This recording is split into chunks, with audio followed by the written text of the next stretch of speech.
Future President Kanye West lashes out at Candace Owens, saying he's been used to push a political message he doesn't support. Paul Ryan lashes out at President Trump over birthright citizenship, and Don Lemon lashes out at white men. Meanwhile, Americans donate $600,000 to Supreme Court Justice Brett Kavanaugh for some reason.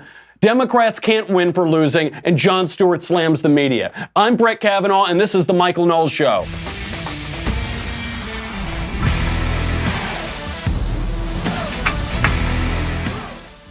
It's Halloween. It's Halloween, Senya. It's Halloween. Yeah, I like Halloween. I still like Halloween, okay? I eat candy. I would eat candy with my friends. Okay, sometimes we would eat candy. Sometimes we would eat too much candy. And our stomachs would hurt and our bellies would ache. And our teeth would rot and we would go to the dentist. Do you go to the dentist, Senya? Have you ever been? When do you go to? What dentist do you go to?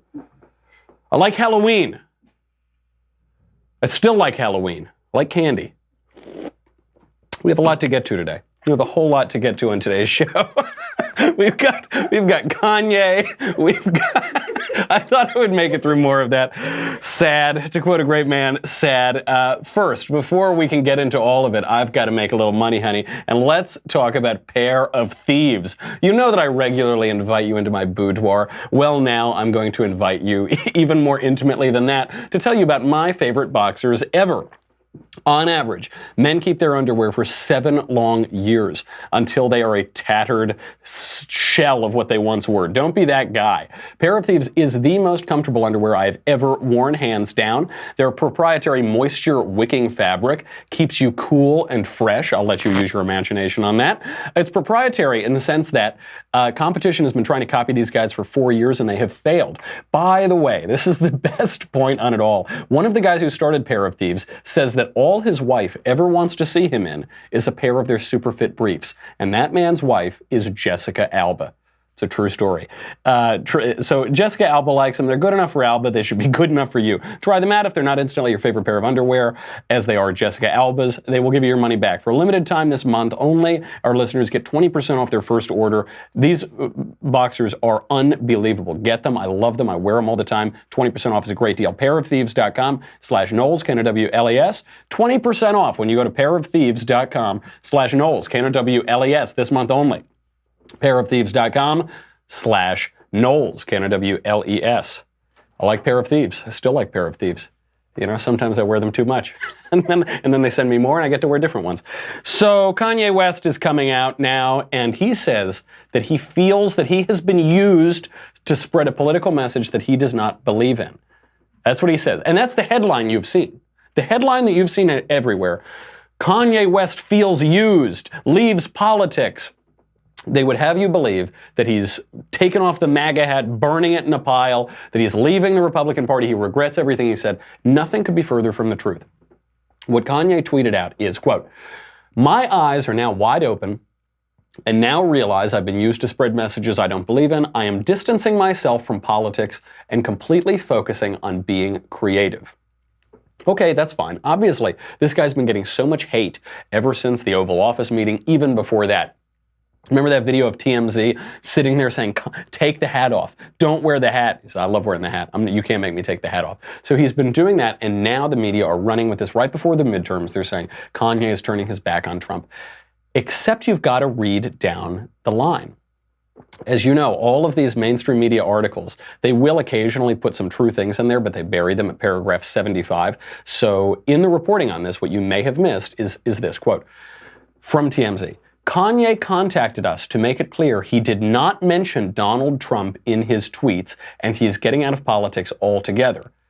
They go on. "As for being used, he says he was specifically referring to Blexit, and that's it. He was specifically referring to this new clothing line that Candace Owens is releasing about black people leaving the Democrat Party." He made quite clear he was not talking about Trump. He's not talking about himself being a Republican or him supporting the president. He is simply talking about the Blexit line of clothing that Candace Owens has released. Okay. Now, Candace, I texted Candace once Kanye tweeted about how he loves her thinking. I texted her and I said, I know the process for canonization takes a very long time. It's usually after someone dies, but you can be up for sainthood now because she has influenced the biggest pop star in the world into supporting the Republican president. That's a great thing. And now he still seems to support the Republican president. It's like the beer thing. I like Donald Trump. I still like Donald Trump, but he doesn't like his face being on this Blexit campaign. That's fine. That's his right. And you know, Democrats buy records too. Probably more Democrats buy pop records than Republicans, so he's got to watch out a little bit. Totally get it. Kanye is completely within his rights to do that. This has some conservatives saying that we never should have rejoiced when Kanye went to the Oval Office in the first place. Don't play around with Kanye. You can't play around with Kanye now and then be sad when he turns his back on you or turns his back on some part of the conservative movement or whatever. Yes, we can. Why not? Why not? First of all, what he's saying here is that he doesn't want to be associated with this one little T-shirt campaign. And he's making clear that he still likes being associated with the president. He still likes Trump. Okay. But also, it's fine to take the win. It's fine when Kanye West came out there, biggest pop star in the world, came out and said, I love Trump. That's a huge win for conservatives on the culture and politically. In so much as Kanye West has influence over people, he will now influence them to support the Republican president. That's great. And then he comes out and says something else. Who cares? Who cares? And we can just move on. Man, this is really... Don't typically have beer at noon, but that's fine. That's 5 o'clock somewhere probably. That's absolutely fine. We can celebrate that. I know the thing that's driving this is people want politics to be like philosophy. People want politics to be just like it is in theory, and it has to be absolutely perfect. Let's not let the perfect get in the way of the good. That's one of the lessons of the Trump era. President Trump comes out. He ostensibly has no coherent conservative political philosophy. He hasn't been steeped in the Heritage Foundation luncheons. He probably hasn't read a lot of Edmund Burke or Michael Oakeshott or Russell Kirk or Hayek or all of those books that you're supposed to read to be the young conservative. Who cares? He's working in practice. And when he stops working, when he says something that's bad, when he goes off the deep end, then we can say, okay, we got good stuff, now we're going to move on. That's how we can be about Kanye. Like Kanye, but Kanye can go do whatever he wants. He can make more videos in those weird suits, singing the most horrific things I've ever heard in a song. That's fine. He can go do that. He already helped us out a little bit, and let's just take the win. Let's just accept that win and move on. There are other battles to fight. One of those battles is coming up right now, which is this battle over birthright citizenship. So birthright citizenship has been long debated in American history. The legal question here comes from a case before the Supreme Court in 1898 called U.S. versus Wong Kim Ark over whether a child born to legal permanent residence in the United States would have U.S. citizenship. And it was ruled that yes, he would have U.S. citizenship. This doesn't touch on illegal aliens and the legal question over whether illegal aliens and the children of illegal aliens should have birthright citizenship is much more confused than that and much more hotly debated. There are two aspects to the question, the legal and the political. On the legal question, now it's being brought up. Now we're debating it. We're debating whether or not the 14th Amendment first of all, says that illegal aliens get birthright citizenship, whether the 14th Amendment should say that, whether Congress has the right to explain what the 14th Amendment says, as has been the case before when Congress changed the status of Native Americans, for instance, under the 14th Amendment. So maybe Congress has some right to do it. And President Trump, in his theatrical way, is now bringing that issue to the forefront. So people, they're getting bogged down. Even conservatives are getting bogged down. They're saying, he can't do it. He can't change birthright citizenship by executive order. Okay. Sure, fine. That's fine. Maybe he can't, maybe he can, maybe he can't. At least he's bringing it up. You know, so we talked about the legal question. The political question is at play here, and that is how Donald Trump is thinking. I don't think that he's studied constitutional law for a decade, but he's very good at politics and the media aspect of politics. And on this political question, the left has immediately handed Trump a win. The second that he said he might end birthright citizenship by executive order, and they all lost their minds, they handed him the win. They handed conservatives a win right before the midterm elections. Why? Because now, for the American people, they are watching the Democratic Party say that we do not support enforcing the law. We essentially support open borders. We're going to prioritize the demands of foreign nationals over what American citizens want. Illegal immigration is intensely unpopular in the United States, not just on the right, but on the left as well, not just among Republicans, but among Democrats as well. And Donald Trump taunts them into defending the indefensible. Don't take my word for it. Here is Harry Reid, former majority leader of the Senate Majority Leader of the Democrats. I think he's been a Democrat politician probably since 1898, probably since the Wong Kim Ark case. Here is Harry Reid in 1993 explaining his position and the position at that time of the Democratic Party on birthright citizenship and illegal immigration. If making it easy to be an illegal alien isn't enough, how about offering a reward for being an illegal immigrant? No sane country would do that, right? Guess again.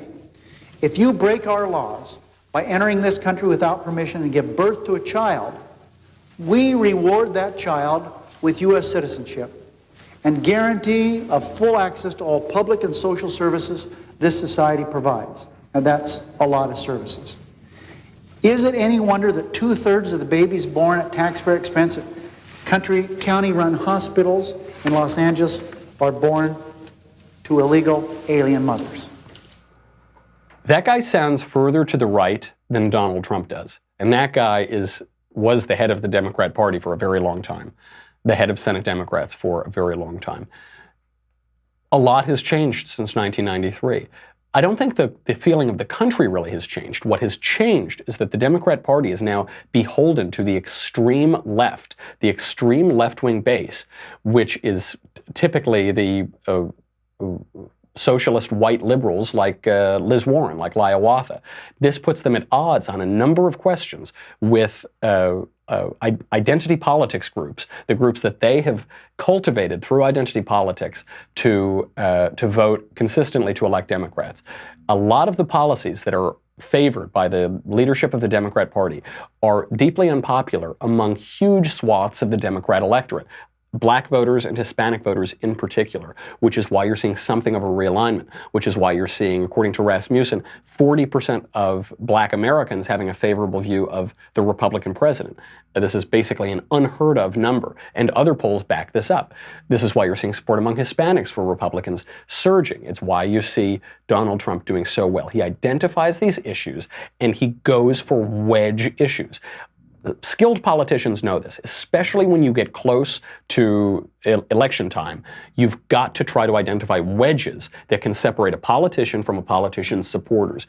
Illegal immigration is a perfect one, especially with this caravan hurtling toward the U.S.-Mexico border. Now, in the heat of all of this, Paul Ryan has come out and he has said, absolutely not, we can't. Oh, I'll let Paul Ryan say it himself. Well, you obviously cannot do that.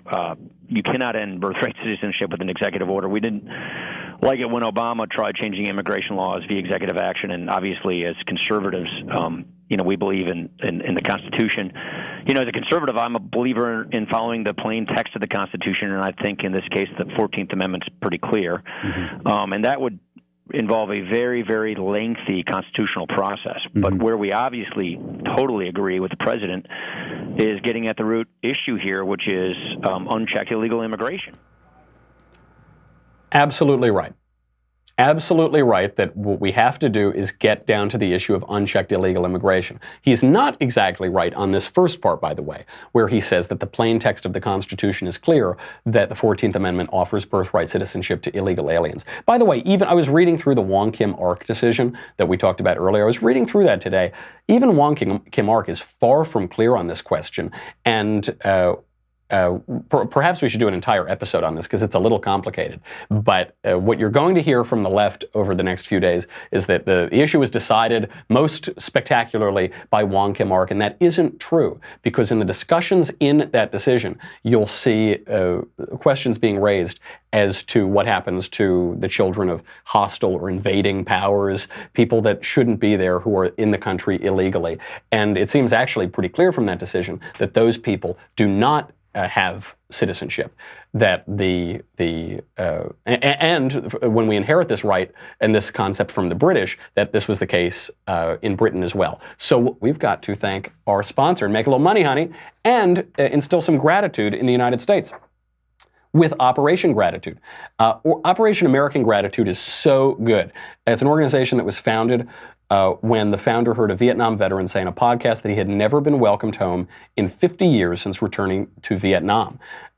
So the goal here is to deliver thank you cards to 2 million Vietnam veterans over the next 5 years, and place a You Are Not Forgotten card on every Vietnam War memorial in America. By the way, when you involve your kids in these projects, you teach them about patriotism, sacrifice, and gratitude. I think it's a terrific program. We talk about all those things on the show a lot. We need a lot more of it in the country. We don't need people protesting the American flag. We need people going out and thanking veterans.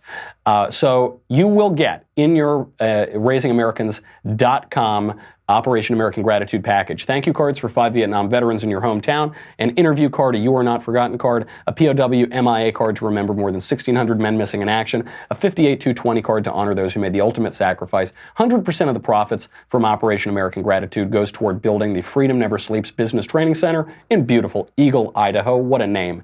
Which is an on-site 6-month paid entrepreneurship program. You can make Vietnam veterans' lives a little bit better. You can teach little Americans gratitude, all for less than $20. Better yet, when you participate with Operation American Gratitude, it makes you 50% more likely to meet George Washington in heaven. This is guaranteed. Go right now to raisingamericans.com/covfefe, C-O-V-F-E-F-E. Buy your Operation American Gratitude kit. Raisingamericans.com/covfefe, C-O-V-F-E-F-E. God bless America. When you look at the issue is obviously much more complicated, and you can't fit it into a 5-second soundbite, but suffice it to say, it is not plain text. It is not plainly clear from the 14th Amendment. The issue is far from decided, and it should be decided either by the courts or by the American people. Ultimately, probably these things have to be decided by the American people, but there are different ways to do that. All of which is to say that we should defend Paul Ryan coming out there and expressing his point of view, because this is the theatrics. This was the point. This is what we, are you not entertained? Is this not why you are here? We are how many days out now from the midterm elections? Midterm elections are on Tuesday, less than a week away. 6 days away now.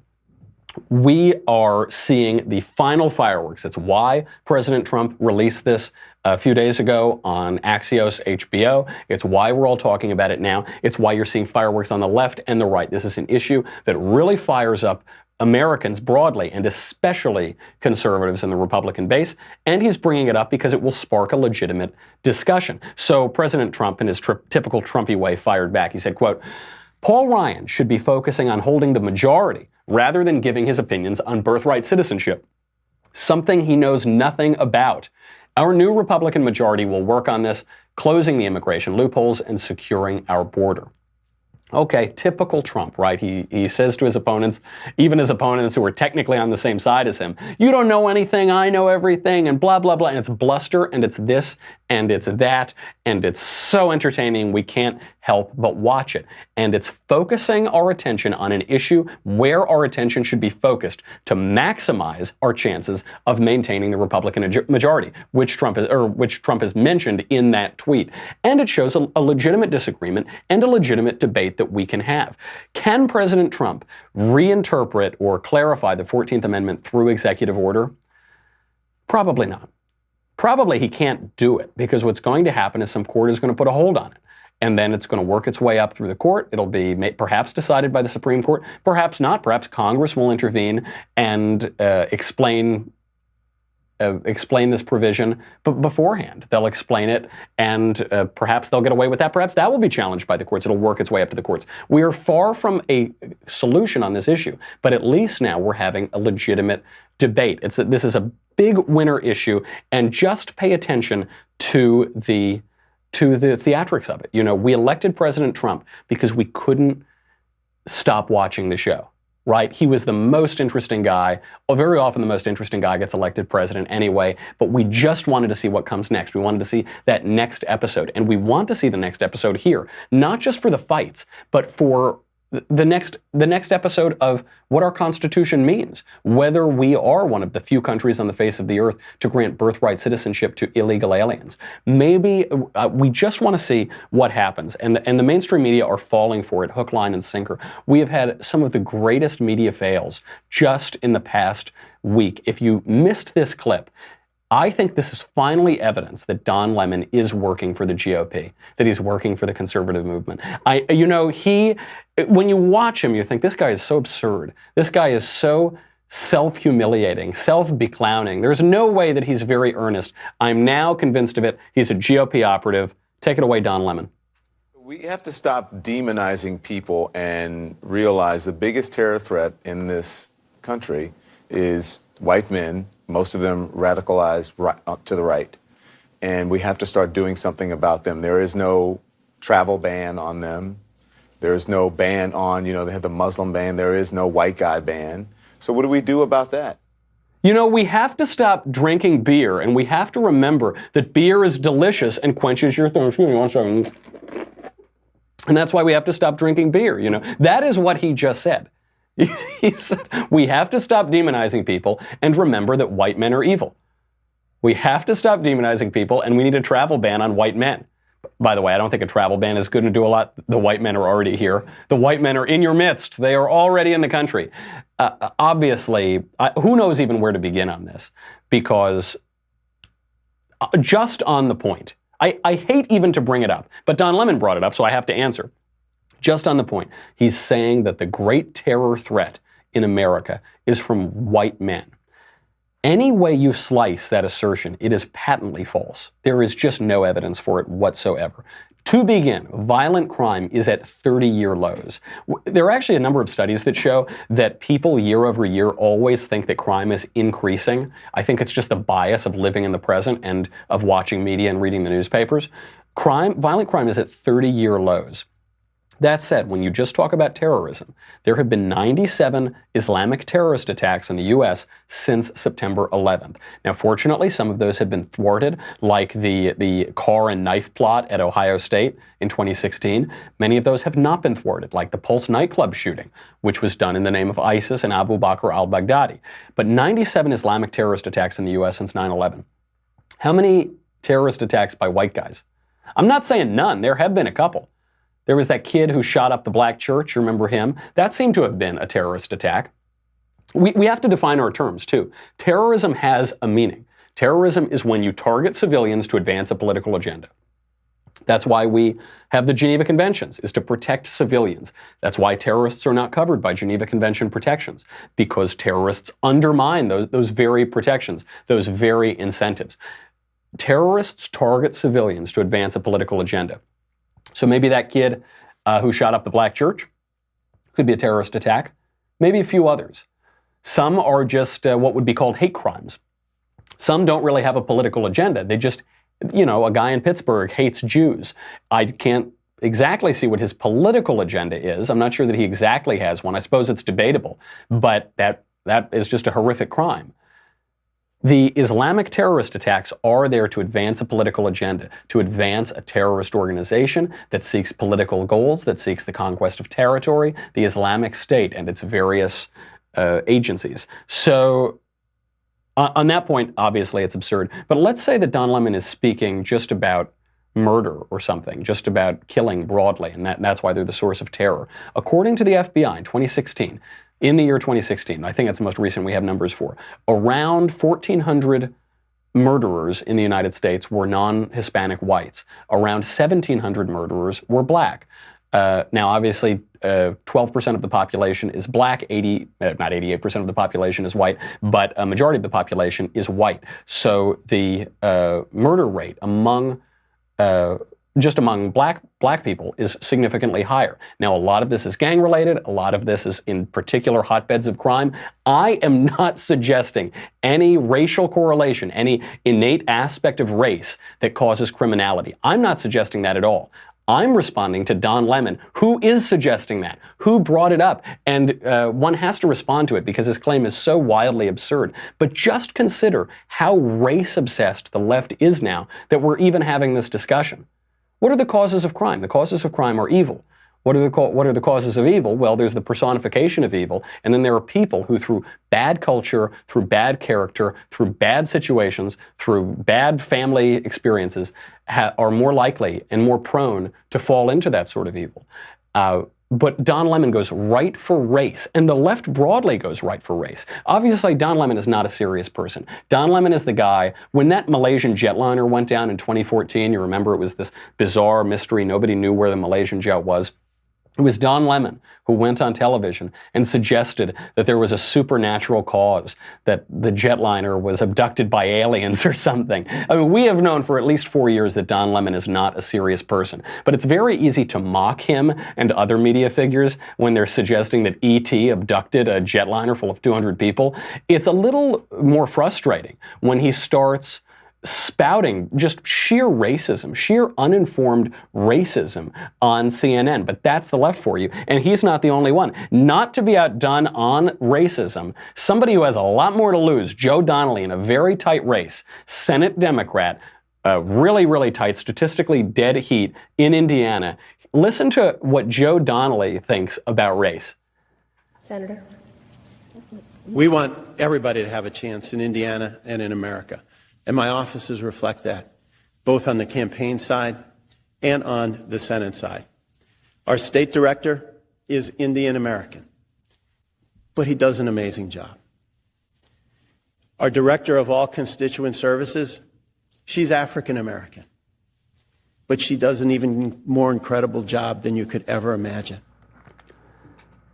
I could imagine it, Joe Donnelly.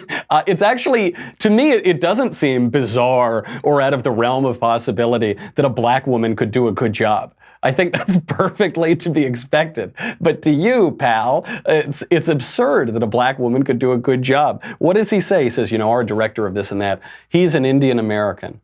But he's one of the good ones. But he does an amazing job, as though the expectation is that an Indian can't do anything right. I only know of one Indian who can't do anything right, and her name is Elizabeth Warren.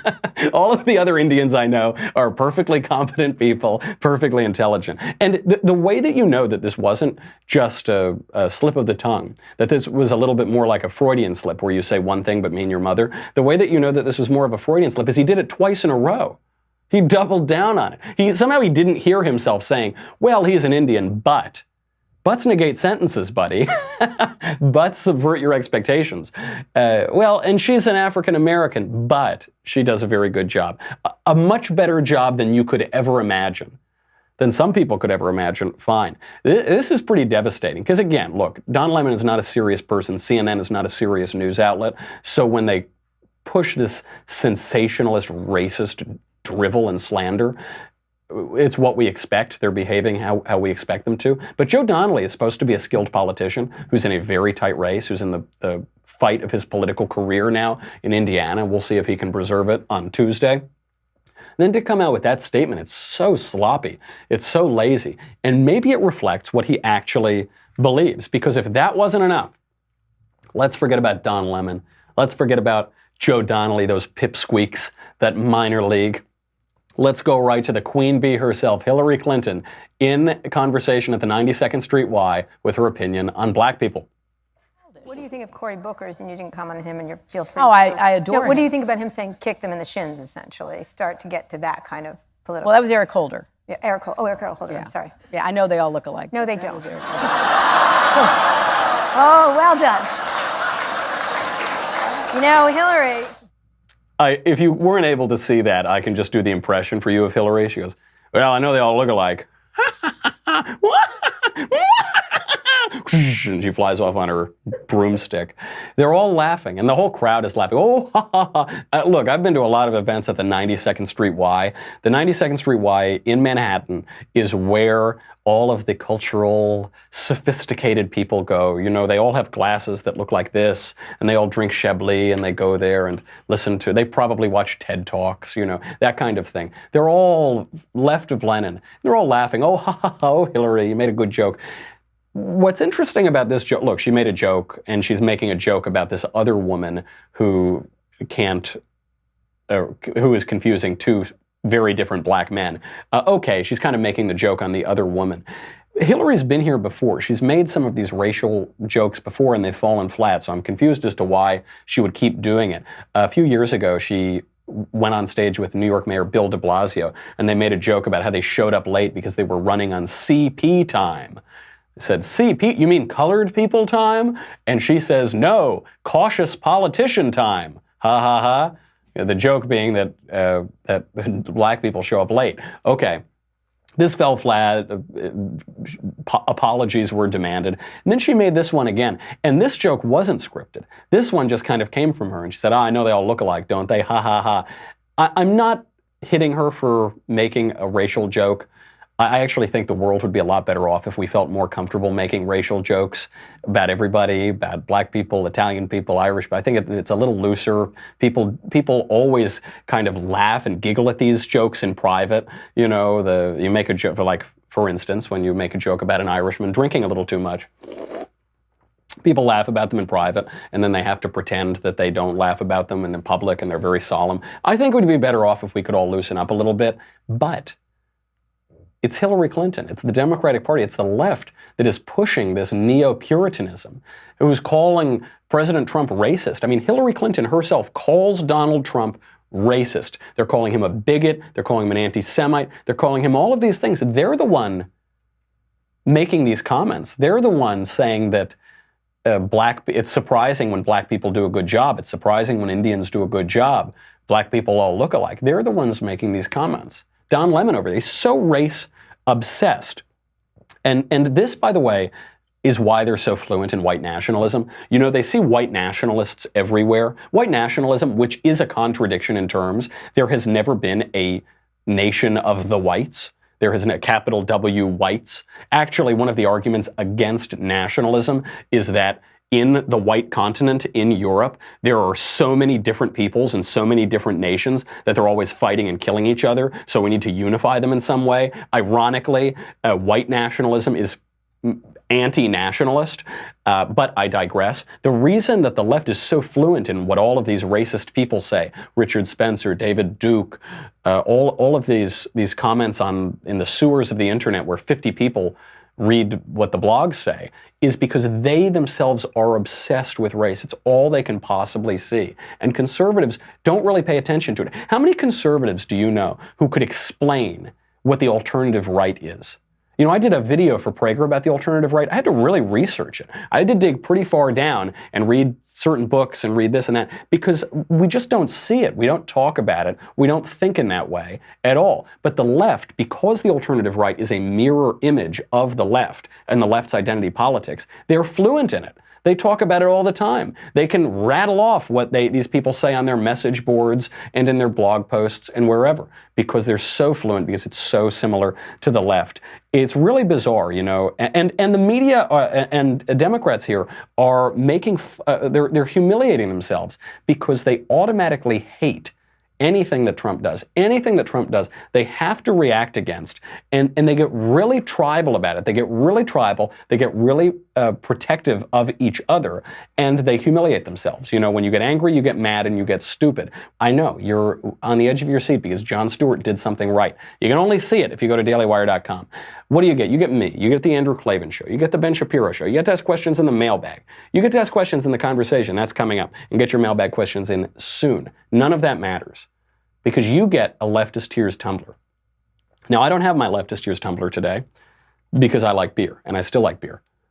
I like beer, and sometimes I drink a little too much beer. Well, you know what? Sometimes I drink a little too much Leftist Tears, and I get very dehydrated because they're extremely salty. So you need balance in your life, but go, because it's the only FDA-approved vessel to hold those salty and delicious Leftist Tears. We will be right back. Stay tuned for a lot more.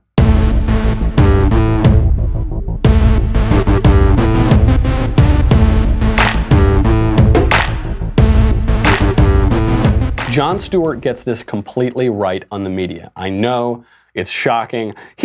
About once a year, Jon Stewart would get something right when he was on TV. He's not on TV anymore, but he gets this right. He's talking to CNN about how the media are reacting to Trump, how they're covering Trump, how they're being triggered by Trump, and he puts it right in their face. Here he is. So do you think, because obviously we're all caught up in this sort of daily Trump fest. I mean, every single newspaper, every radio station, every bit of social media. You got to make money too. Well, it's dissecting. You got bills to pay, man. You got electric bills. You got food.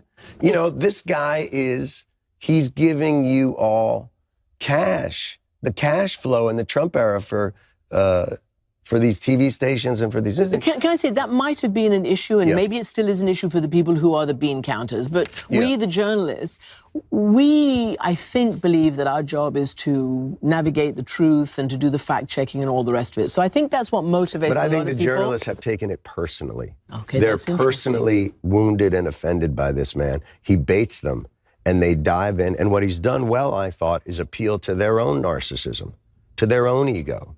Because what he says is and the journalists stand up and say, we are noble, we are honorable, how dare you, sir? And they take it personally. Exactly right. Just think of Jim Acosta. When was the last time that Jim Acosta wasn't looking in a mirror? Because when he's on camera, you know, the camera lens is a little mirror, he can see himself. I think when that camera goes off, he immediately just turns to the mirror. He says, oh, there you are, Jim. You're a great American. You're strong. You're good enough, smart enough, and gosh darn it, people like you. That is what the media have become because they've made it all about themselves. One of the rules in journalism is you're supposed to not make yourself the story. You are not the story. You're supposed to be covering the story. But because these people are all narcissistic bobbleheads, they make themselves the story. They want to be the center of attention, and Donald Trump is more than happy to oblige because the American people don't like these news anchors. They don't like Jim Acosta. They don't like them one little bit. They don't like people going on television and telling them they're being objective and actually just spewing left-wing propaganda. The American people don't like it when you boof on their leg and tell them that it's windy. They don't want this one little bit. Boof, Senator. It's flatulence. We were 16, Senator. That's what it is. That's how you define it.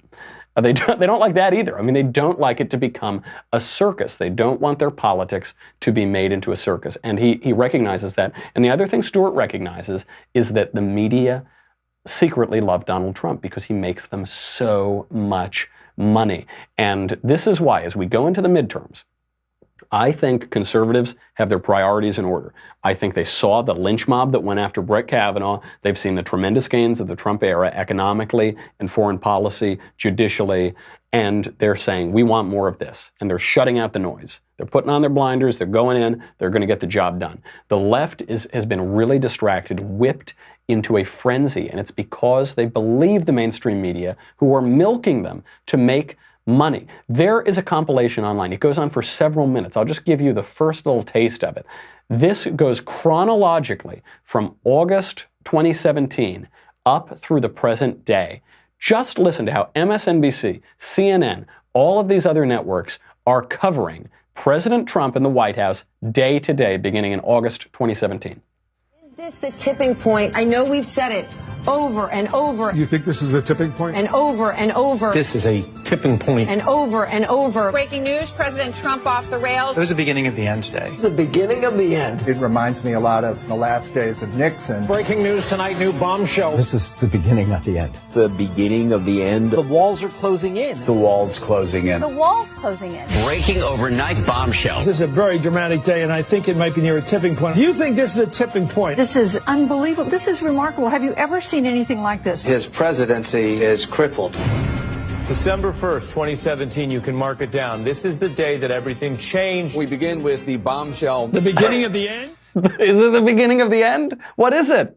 Is it the beginning of the end? It's the middle of the end. Because the beginning of the end was, I guess, in August 2017. Then September was still the beginning of the end. Then October was the middle of the beginning of the end. Then November, then December. The video goes on for 2 more minutes, probably. That just takes you to December 2017. That takes you to basically a year ago. They keep promising this is the end. This is the beginning of the end for Trump. Breaking bombshell. And guess what? It's not. It's not the beginning of the end. It's not even the pre-show of the beginning of the end. It has not. Right now, the big scoop, the big story, which Politico got, is that Special Counsel Bob Mueller may have subpoenaed Donald Trump to appear before the grand jury. So then you've got Donald Trump. He'll be speaking on the record. He could be caught in a perjury trap here if he speaks loosely. And that what Politico is reporting is, quote, since mid-August, Mueller may have been locked in proceedings with Trump and his lawyers over a grand jury subpoena in secret litigation that could tell us by December whether the president will testify before Mueller's grand jury. Okay, maybe this is true. That could be the case. I don't know whether it's true or not. What I do know is it's not the beginning of the end. It's not the beginning of the end because I just don't believe it anymore. I sort of believed it the first 7,000 times they told me this would happen, and then it hasn't. They are just making money. As Jon Stewart says, they are raking in money on this hysteria, but the hysteria is false. I talked to my friends on the left. You know, I've been traveling around the country doing these speeches, and when I stopped by New York, I was talking to my friends on the left, and I couldn't believe that they actually believe this stuff. They actually believe that Trump is doing the bidding of Vladimir Putin. They don't know anything about the Russian bit. They just believe it because they heard it, because it's breaking news and it's the beginning of the end. They believe all of it. It isn't true. They're milking you to get money. Don't buy it. So we'll see what happens. President Trump might have to appear. You know, the reason we haven't heard a lot from Mueller until today is that you're really not supposed to release damaging information about political candidates before an election. This is longstanding DOJ practice. It's why the Democrats were very upset at James Comey before the 2016 presidential election, is that he came out to cover his own rear when he thought Hillary was going to win and came out and said there are some more questions about Hillary Clinton. You're really not supposed to do that. So Bob Mueller has thus far honored it, but you do have to wonder, how does this story come out today, just a few days, 6 days before the midterm elections? Maybe it was just regular shoe on the ground, old-fashioned reporting from Politico. Maybe some people are leaking some things. I don't really know. The timing is a little suspect, though. Either way, we'll see what happens. It'll be more great TV. We'll all tune in to see Trump testify, and it won't be the beginning of the end. I am telling you that. So right before we go, I have to point out that so far, Christine Blasey Ford, the woman who testified against Brett Kavanaugh, who we were told had nothing to gain from testifying before the Senate Judiciary Committee. Nothing to gain, everything to lose, nothing to gain. She's made $1 million on this whole charade. She's made $1 million through GoFundMe accounts. She's now getting book deals and book offers from people. She's making a lot of money on this whole thing. But she's not the only one. Brett Kavanaugh has just been offered through a GoFundMe campaign $600,000. Why? I have no idea. He's a federal judge. He has enough money. He paid off those baseball tickets on his credit cards that Democrats were giving him trouble for before they decided to invent ridiculous sexual harassment claims. But they're offering him this money on GoFundMe. I really love this story. One, because it's absurd. Why are either of these people getting money on Go? Why are you, who works for your money, giving money to this college professor with 17 different stories about how Brett Kavanaugh looked the wrong way at her in 1742? And second, even more insane, why are you, presumably conservative people, giving money to Judge Kavanaugh? He has enough money. He's a federal judge. He's doing just fine. Why are you doing that? One, it's because we're too rich. Two, it's because we feel that this is the best way to express our political point of view. This is a way that we can express our political beliefs and that we can engage in political speech. And this is my favorite part of the story. Because after this, after Christine Ford makes $1 million on her stories, after Brett Kavanaugh has to refuse $600,000 because it would be a gross ethic violation, so that money is going to charity. I never want to hear a left-winger complain about Citizens United again. I never want, we heard all the way up to Barack Obama, Democrats complaining, money isn't speech. Money isn't speech. Citizens United was wrongly decided because money isn't political speech. Then what are these GoFundMe campaigns? Charity? No, you're not donating because they're destitute on the street, because of your Christian charity. You walked by these two bums when they said, please spare a little change, sir. You're doing it because of your political point of view and your political advocacy, and because they're advancing your political agenda. It's political speech, and it is the perfect distillation of money being speech. We all know that money is speech. Some people who are pretending otherwise no longer can pretend that way. And I will point out, Justice Kavanaugh is giving all that money to charity. He's not going to take that money. It would be wrong to take that money. He's refusing it, and the guy who organized the GoFundMe is donating it to charity. Where's Christine Ford's money going? Where's that $1 million going? Where's her book deal money going? Is that going to charity? Something tells me not. We'll have to see. All right, it's time for me to go finish my beer, because I like beer, and even after this show, I still like beer. Sometimes I drink a little too much. Sometimes I go a little too long on my podcast. Do you ever go too long on your podcast? Audience, do you? Do you? Make sure you get your mailbag questions in. We'll have that tomorrow. In the meantime, have a very happy Halloween, and I will see you tomorrow.